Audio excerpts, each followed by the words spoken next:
Amis du jour, chalutations. Pour les petits nouveaux, moi c'est Sekhmet, et je vous souhaite la bienvenue dans mon podcast littéraire. Dans mon émission, je vais tenter 3 fois par semaine de vous donner envie de découvrir des livres de tout poil, récents et moins récents. Alors, si ça vous tente, c'est par ici la suite.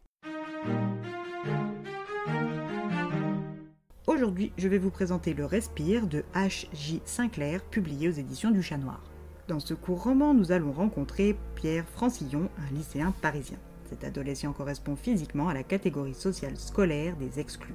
Il est très maigre, avec un menton fuyant, il a de grands yeux noirs enchâssés dans leurs orbites, il arbore un style gothique et de plus, il est muet.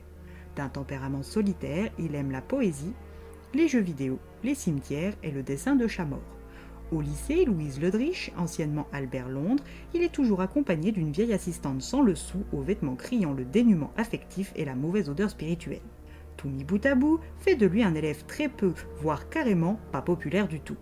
Pour Pierre, son lycée est comme un parc zoologique, où tous les individus présents ne cherchent qu'à se reproduire et pour ce faire alternent les phases d'ennui avec celles des conflits avec leurs rivaux.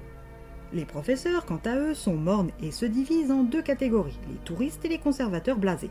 En ce qui concerne les surveillants, ce sont pour lui des adultes baroques en perdition qui cherchent désespérément à ressembler à des adolescents, et la directrice est un véritable fantôme. Dans cette ménagerie, Pierre se sent bien seul, mais peut compter sur sa seule amie, Claire.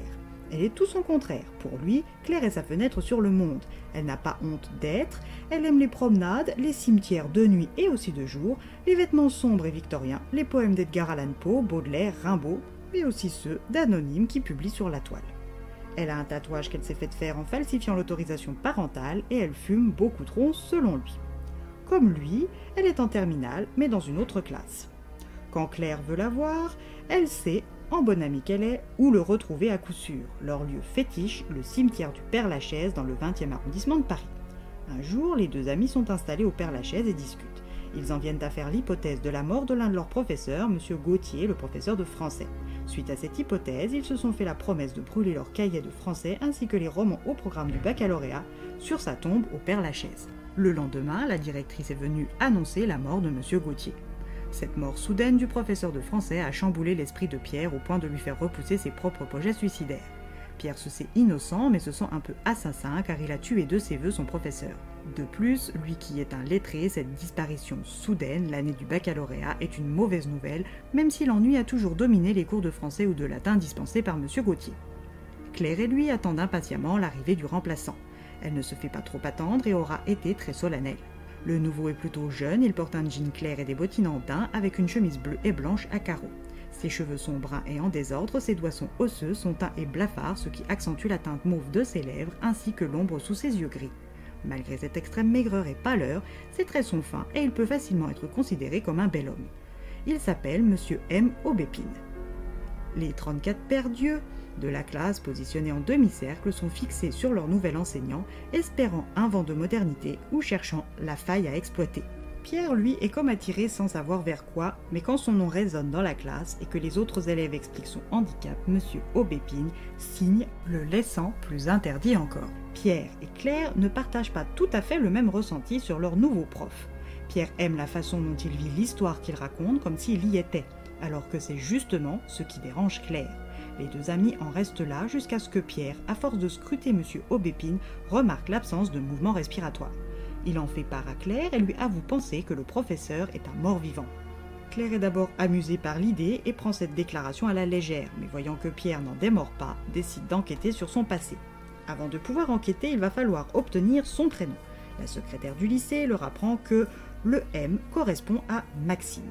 La première marche est franchie. Leurs premières recherches les font tomber sur un Maxime Aubépine, mort depuis au moins 100 ans. L'état civil répertorie cet homme comme étant né en 1885 et mort en 1918. Pour Claire, il s'agit forcément d'un aïeul à leur professeur, mais pour Pierre, tout se met en place. L'âge correspond au physique du professeur et la mort confirme l'absence de respiration. L'homme du registre était écrivain, ce qui pour Claire infirme les dires de son meilleur ami. L'employé s'étonne de leur recherche car à la même date de l'année passée, des lycéens avaient eux aussi fait des recherches sur Maxime Aubépine. Pierre et Claire sont encore plus curieux, si c'est possible, après leur visite de l'état civil. Qui est vraiment leur professeur de français? Est-il mort vivant, comme le pense Pierre, ou juste l'homonyme d'un écrivain mort en 1918? Si les balades dans les cimetières ne vous rebutent pas, venez enquêter avec notre duo gothique pour trouver les réponses à leurs questions.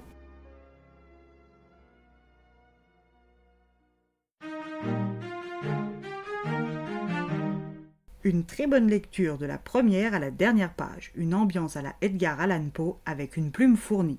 Je valide. Et bien voilà, j'en ai fini pour aujourd'hui. J'espère que cet épisode vous aura plu et vous aura donné des nouvelles idées de lecture.